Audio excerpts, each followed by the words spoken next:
educational programs in the local jail. Barbara, of course, has been doing that. I applaud those efforts. I think they're very, very important.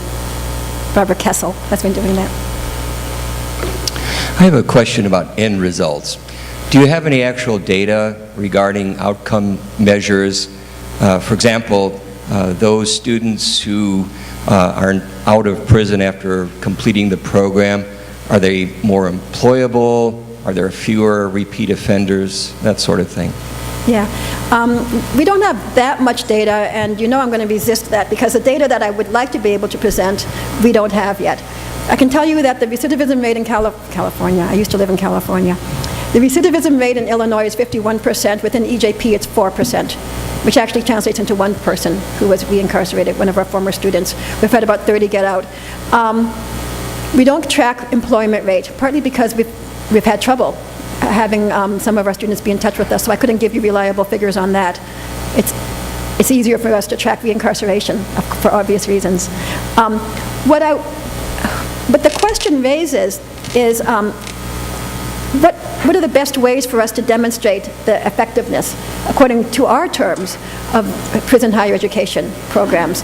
And like I said in my talk, I think that measuring recidivism and employment is too low of a bar, because the studies would lead us to suggest, to believe, that our students are going to recidivate at a very low rate anyway.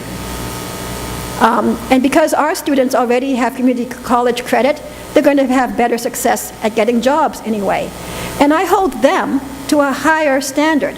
The kind of questions I have are, what is their engagement with their community? How are family relations? What's their level of happiness? Are they suffering from depression? To what degree have they been able to reintegrate into church communities and into other local community structures? We don't yet have the facilities to track those sorts of dimensions. But I think that's where we ought to be looking. And I hope I could at least answer that basic question about recidivism for you. Hi. So it seems like the model that you've described as more education for education's sake or society's sake, and at least in America today, it seems like education is a stepping stone to a job or a career path. So I guess I have two questions. The first is this kind of the prevailing model of the other education within the prisons system groups that you have mentioned? And the second is, do you have a hard time justifying this to the people who basically have the money to support these programs? I'm going to have a hard time answering the first, but I think I can say we have annual convenings of the 30 or so independent programs and their allies and friends. Most of them are liberal arts or humanities-based programs. So you talk about, I would never say education for education's sake, but I think what you were saying is as opposed to vocational-oriented, I think all of the programs, I don't know if any of the programs that I count among the independent college programs have any vocational aspects at all, actually. They're all like ours in that respect. So maybe I can't answer that question.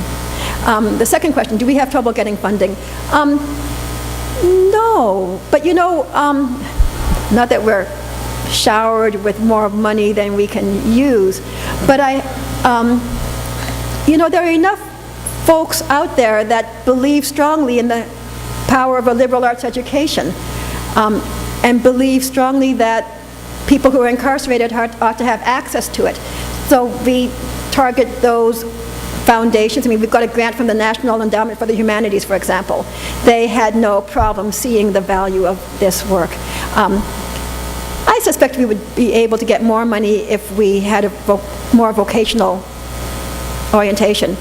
But we start where we stand. I'm a professor at the University of Illinois. I'm a historian.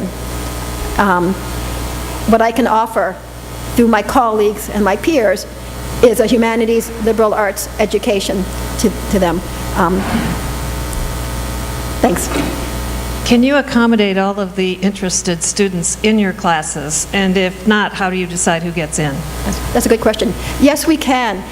I'm sorry to say. The requirement for taking a course with us is 60 credit hours of lower division academic work. 60 credit hours of 100 and 200 level courses. There aren't that many people in prison who have that. Just about everybody who qualifies to be an EJP student is an EJP student. And in fact, we also attract people from other prisons across the state because we currently, well, we have had for many years, the only program in the state that offers upper division courses. So men can put in transfers at other institutions to come to Danville to enroll.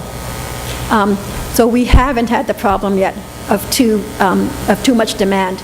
It's a bottleneck. You know, most people who are incarcerated in the state of Illinois don't have a high school diploma. They earn the high school diploma after being incarcerated, and then if they've had some success and some luck, some satisfaction with that, they decide to go on to the community college in whatever prison they're serving time. It may take 4 or 5 years for them to build up 60 credit hours, and it's only then that they become eligible for our program. So we rely on those students coming through. Funding has been cut, as you know, both for the GED programs across the state, but also for the community college programs, especially the academic component of the community college programs. So again, we haven't had that problem, unfortunately, not yet.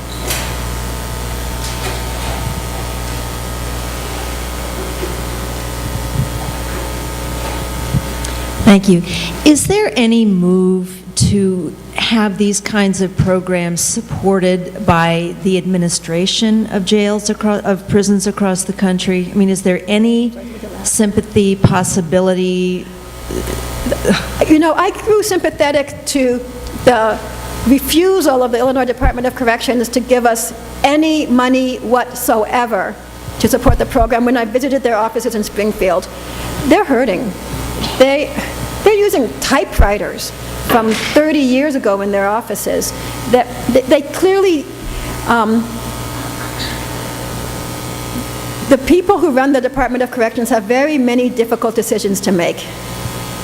They've decided not to put funds into education programs, and I respect their decisions. Perhaps I would do it differently, but I can see they haven't a dime to spare.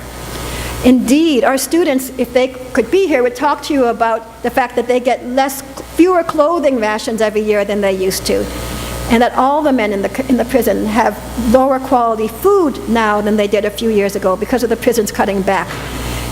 And I can't argue with the suggestion that if more money were made available, it should go to food and clothing that could support all of the population rather than a program that currently supports a minority of the population. I asked for $25 a month to support our postage costs, sending mail from the prison, and I was told that we couldn't have it. Of course, in the ideal world.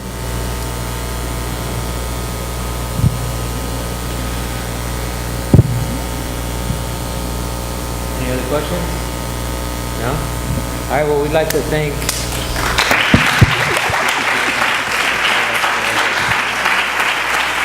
So I'd like to remind you all, we'll be back here next Friday at 12 noon. We'll have a community organizer from Chicago working on the state, all over the state. He does some work down here, but he helped, along with community members, shut down the building of an immigration detention center in Joliet. So next week, Jesse Hoyt will be here talking about the community campaign to stop the building of a new jail in Joliet, which was going to primarily house immigrants to be incarcerated and eventually deported. So that's next week. We look forward to seeing you all here. Same bat time, same bat channel. Y'all have a good one. Bye-bye.